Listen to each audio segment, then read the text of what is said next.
जो हमारे झारखंड का आदिवासियों का डेवलपमेंट का पैसा तक दूसरे विभाग को दे दिया जा रहा है। तो ये लगातार शोषित हम लोग होते आए हैं। ये आप बड़े लीडर्स में से किनको कहते हैं कि हमारे विधायक और मंत्री और मुख्यमंत्री जी ही तो आदिवासी विरोधी है? आप देख लीजिए। आप बंधु तिर्की जी की बात कर रहे हैं। बंधु तिर्की जी हमारे आदिवासी समाज का ये कलंक आदमी है। क्यों? क्योंकि वो हमारा सरना कॉलम एक होता था, एक टिक लगाते थे हम लोग। जाति जनगणना जब हुई थी उस टाइम के आप मुख्यमंत्री को ये समझा सकते हैं ना कि आदिवासी सरना कम्युनिटी के साथ में दुर्व्यवहार ना करें। क्योंकि आप ही देखिए गाय के नाम से कितने मुसलमान पिटते हैं। गाय का मीट क्या क्रिश्चियंस नहीं खाते? बड़ी बात बोल रही हैं। बहुत बहुत बड़ी बात है। लेकिन क्या है कि ये अंधभक्ति में ये लोग विकास को ना चुनते हुए ये अंधभक्ति में ये जा रहे हैं। आज इतना मॉब लिंचिंग का ये हो रहा है। क्यों? आदिवासी और मूलवासी लोग जो इनकी हत्या कर रहे हैं, किसी की चोरी में हो रही है, किसी तरह का उसमें मॉब लिंचिंग दिया जा रहा है। चलिए ठीक है, मॉब लिंचिंग ही सही। कौन ऐसे लीडर्स है जो जिनके खिलाफ आप लोग क्यों हो रहे हैं? जैसे बंधु तिर्की हो या कई और लीडर्स जिनका आप नाम लेंगी, ऐसा क्यों, उनके खिलाफ क्यों हैं आप लोग? देखिए आप ही कौन कौन नाम है बताइए आप सामने। देख लीजिए, आप सिमडेगा देख लीजिए, हाँ। गुमला देख लीजिए। गुमला में कौन है? गुमला में भूषण तिर्की जी है। हाँ। उन पे चार्जेस लगा, एमपी एमएलए कोर्ट में भी उनका चल रहा है। उनके ऊपर रंगदारी का भी है, वो हत्या का भी चार्जेस है। लेकिन क्या है कि ऐसे करप्टेड लोगों को अपने खेमे में ला करके दबंगई कर रहे हैं। झारखंड की सियासत में एक बार फिर हलचल मच गई है। झारखंड लोकतांत्रिक क्रांतिकारी मोर्चा की नेता निशा भगत ने 9 नेताओं के कथित धर्मांतरण को लेकर खुलासा किया है। उन्होंने बंधु तिर्की पर जमकर निशाना साधा और आदिवासियों के हक अधिकारों को छीनने का गंभीर आरोप लगाया। निशा भगत ने साफ शब्दों में कहा, झारखंड में 9 नेता धर्मांतरित हो गए हैं और अब ये लोग ठेकेदार बन गए हैं। ये आदिवासियों के हक और अधिकार छीन रहे हैं। उन्होंने विशेष रूप से बंधु तिर्की को निशाने पर लिया, जिन्हें उन्होंने कलंक करार दिया। निशा भगत का आरोप है कि बंधु तिर्की आदिवासियों को गुमराह कर रहे हैं और उनके हितों के खिलाफ काम कर रहे हैं। चूँकि हमारे अस्तित्व की बात है, लगातार हमारे पूर्वज भी लगातार लड़ते आए कि एक आदिवासियों को अपनी जगह मिल पाए। आज ही का सिरम टोली का देख लीजिए। आज मुख्यमंत्री जी सोच रहे हैं कि सरना लोग हार गए और हमारी जीत हो गई और बाबा कार्तिक उरांव जी के नाम से ये फ्लाईओवर का नाम दिया गया। वो भी अगर जिंदा होते तो ये कतई बर्दाश्त नहीं करते। क्योंकि आप देख रहे हैं कि ऑलरेडी उनकी बेटी जो अभी वर्तमान में ये सरकार है, उनका अभिन्न हिस्सा होते हुए भी अगर विरोध कर रही हैं तो कोई बात तो है। और जहाँ तक बात हुई कि अभी जो मैंने बोला, अभी 9 लोगों की बात की, धर्मांतरित लोगों की बात की, ये लगातार ये स्टेटमेंट्स देख रहे होंगे आप कि लाक्संग डोंगडोंग जी हो गए या फिर खुटी की पूर्व पत्रकार महोदया जो लगातार अपने समाज को आदिवासी समाज की कहते हुए उन्हें संबोधित करती हैं। तो मैं ये चीज़ पूछना चाहती हूँ आपके माध्यम से उन आदिवासी ठेकेदारों को जो आदिवासियों का हक और अधिकार छीन रहे हैं। आज हम लोगों को कमज़ोर किया जा रहा है। इस जगह हम लोगों का जो प्रकृति पूजक है, आप देख लीजिए अभी रिम्स 2 का ही मामला देख लीजिए। एक तरफ ये दोहरी नीति नहीं, ये दोगली नीति है। आप देख लीजिए, एक तरफ इरफान अंसारी साहब कहते हैं, जो माननीय मंत्री महोदय हैं, स्वास्थ्य मंत्री, वो एक तरफ कहते हैं कि एकदम किसी भी हाल में बनेगा। जिस तरीके से लालू यादव जी ने कहा था, मेरे लाश से होके गुजरोगे तब झारखंड बनेगा।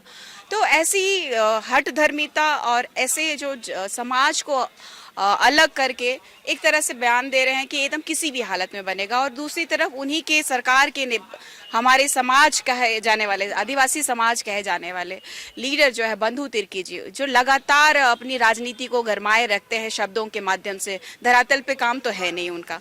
सबसे बड़ी बात है कि वो लगातार आदिवासियों को गुमराह करने का काम किए हैं। वो ये दिखा रहे हैं कि यहाँ पे नहीं बनेगा, ये जो जमीन है ये आदिवासी खेती का जमीन है। लेकिन क्या सरकार को बंधु तिर्की तो समर्थन में आए, ये समर्थन में आ रहे हैं, खेती का जमीन है यहाँ पे नहीं बनेगा, अभी समर्थन कर रहे हैं। तो ये दोहरी और दोगली नीति है। जब सरकार में होते हुए भी क्या मुख्यमंत्री तक ये बात को वो समझा नहीं सकते? ये समाज के बुद्धिजीवी लोग हैं, क्या नहीं समझा सकते? लेकिन ये सब धर्मांतरित लोगों को ये हमारा जो दर्द है वो दिखाई नहीं देगा। जिसको कहते हैं ना, जिसको बीमारी उसी को पता है कि इसको दर्द क्या पड़ता है। आदिवासियों के बड़े नेता कहे अब आदिवासियों को आज तक छलने का काम किया है उन्होंने। ये सभी धर्मांतरित, जो कि हिंदू या फिर क्रिश्चियनिटी की बात की जाए, आप ही एक बात बता दीजिए, पूरे भारत में कई आदिवासी हैं, लेकिन उनको जो आरक्षण मिला है क्या वाकई मिल रहा है?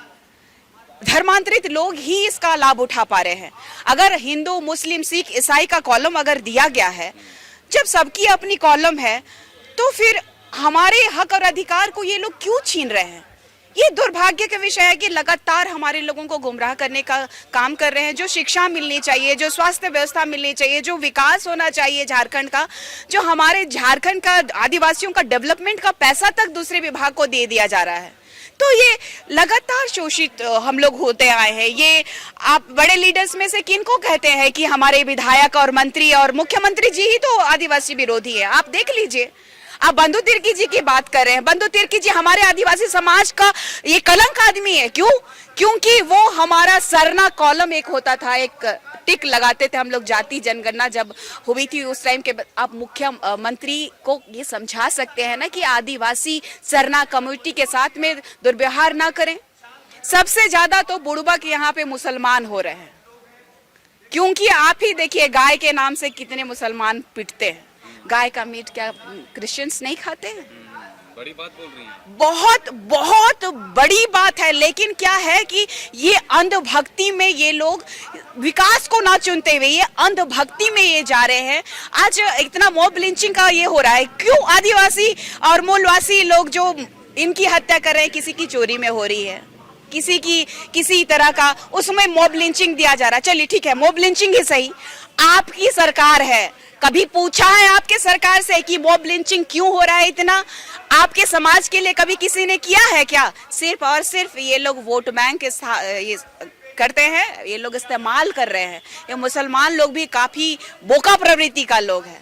तो इन लोगों को भी जागने की जरूरत है कि ये जातिवाद से ऊपर उठ के भारत के बारे में, अपने झारखंड के बारे में सोचने का विषय है। आज हम लोग चांद में पहुंच गए, अंतरिक्ष में पहुंच गए।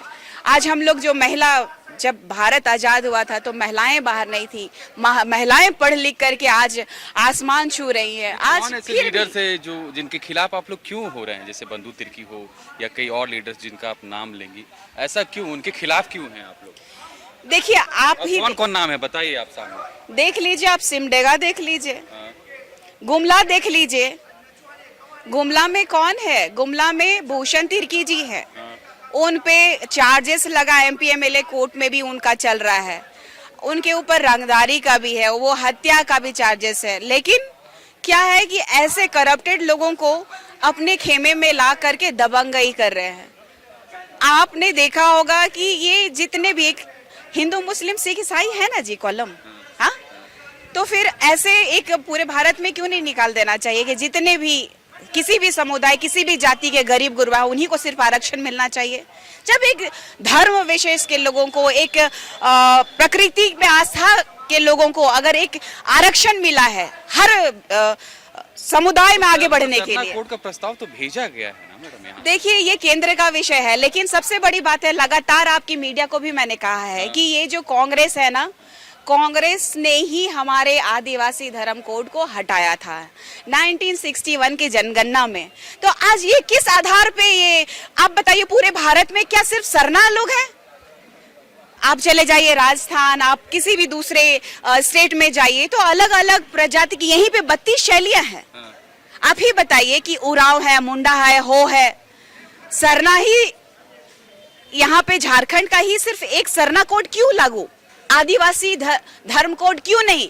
क्योंकि ये अपनी विफलताओं को छुपाने का काम कर रही है। इतना साल से, कई वर्षों से, 70-75 सालों से कांग्रेस ने, कोड तो एक ही मिलेगा ना, तो यही तो खेला है। सरना कोड मिलने जाने का नहीं है, क्योंकि एक आदिवासी पूरा भारत में ना अलग अलग जनजातियां हैं, कैसे मिल जाएगा आप बताइए?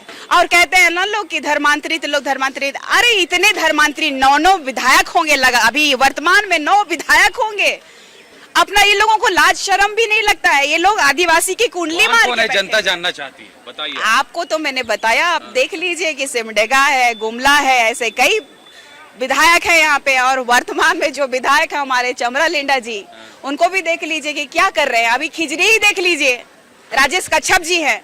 ये लोग चर्च में जाते हैं, हम लोगों का समुदाय का प्रार्थना और उनके समुदाय का प्रार्थना, या तो फिर रहना सहना, या फिर उनका हर चीज कहते हैं ना कि क्रिश्चियनिटी जब आई भारत में तो शिक्षा लेके आई, दवाई लेके आई। बहुत सम्मान करती हूँ मैं, उसी विद्यालय में भी मैं पढ़ी हूँ, बहुत रिस्पेक्ट करती हूँ। लेकिन ये धर्मांतरित वाला खेला है ना, बहुत, मैं खुद भोगी हूँ। मैं कुजूर थी और मुझे मेरे पिताजी का भगत लिखना था और 10वीं क्लास में मुझे कहा गया कि तुम हिंदू हो क्या, मैं तुम्हारा कुमारी लगा दूंगी। मैं बोली कि कुमारी लगा भी दीजिएगा लेकिन हम भगतें लिखेंगे, क्योंकि मेरे पिताजी जो भगत लिखते हैं हम वही लिखेंगे। तो सोचिए कि तब से खेला हो रहा है। हम लोग को उस टाइम में बुद्धि नहीं था। अपने को तो आजादी है ना, किसी धर्म को भी हम पालन कर सकते हैं। मानिए ना, अब मानिए, हम भी ये देखिए यहाँ पे शिव जी को मानते हैं, यहाँ पे शिव जी का टैटू बनाया है, लेकिन मानने से नहीं होता ना। हमारा कॉलम भी था, हमारा कॉलम था, आदिवासी कॉलम, आप हटा दिए। बंधु तिर्की जी, हमारा सरना का एक कॉलम था, वो भी हटा दिए। अब सरना समाज के हितैषी बन के क्यों आ रहे? आप चर्च चले जाते हैं, चर्च में कोई प्रॉब्लम होगी तो चर्च दौड़ जाइएगा, अन्य समुदाय के लोगों का होगा तो वहां दौड़ जाइएगा। लेकिन कभी सरना स्थल के लिए आए आप? कभी जमीन बचाने के लिए आए? आप तो जमीन में खेला करके इतना दूर तक पहुंच गए। जहां जहां लिटिगेशन जमीन होता था सरना झंडा लगवा करके, ये बात बोल रही हूं मैं क्योंकि कई जमीनों की जानकारी है कि बंधु तिर्की जी वहां सरना झंडा लगवाते थे, पैसा लेते थे, फिर हमारे लोगों को कुएं में खुद धकेल देते थे। तो ऐसा भी कर करके वो बड़े हैं। समाज के हितैषी होते तो समाज को गुमराह करने का, अरे कर दे मानहानि कर दे। उनकी बेटी जो अभी है माननीय महोदया, आज पूछ लीजिए कि क्या आदिवासियों के लिए की है। इतना जो ये लोग भौकाल देते हैं, जल जंगल जमीन तो हम लोग का लूट रहा है, कोयला बालू तो लूट ही रहा है। जमीन के लिए कितना मार हो रही है, हत्याएं हो रही है, लगातार नेताओं की भी हत्या हो रही है। ऐसा तो कहीं नहीं हुआ है। ऐसा तो देख लीजिए कि जो अपना घर पे रह रहा है उसको निकाल करके मार दे रहा है लोग। तो ये दुर्भाग्य का विषय। अगर मेरे पे केस होगा, मुकदमा होगा तो मैं डरती नहीं हूँ। लोग लगातार, मुझे ऐसा नहीं है कि और केसों में डरा के धमका करके नहीं रखा गया है। बहुत चीजें हैं जो अभी खुलासा होना बाकी है, लेकिन डरती नहीं हूँ। झारखंड की बेटी हूँ मैं। जब स्कूल में थी तो झारखंड आंदोलनकारियों के साथ में लड़ती थी। अभी भी केस है 1996 में, तो हमको केस और मुकदमा और जेल से डर नहीं लगता है। झारखंड की बेटी हूँ, झारखंड की माटी हूँ। और जिसको लगता है कि निशा भगत गलत है, 100 केस कीजिए, गोली मार दीजिए, कोई डर नहीं है। झारखंड में धर्मांतरण का मुद्दा हमेशा से संवेदनशील रहा है। निशा भगत का यह बयान न केवल बंधु तिर्की और अन्य नेताओं पर सवाल उठाता है, बल्कि आदिवासी समुदाय के बीच एक बड़े आंदोलन की शुरुआत का संकेत भी देता है। क्या यह विवाद झारखंड की राजनीति में नया मोड़ लाएगा? क्या निशा भगत का यह बयान आदिवासियों के बीच एक नई जागरूकता पैदा करेगा? खबर का मतलब बवाल न्यूज। हमारे चैनल को सब्सक्राइब जरूर करें।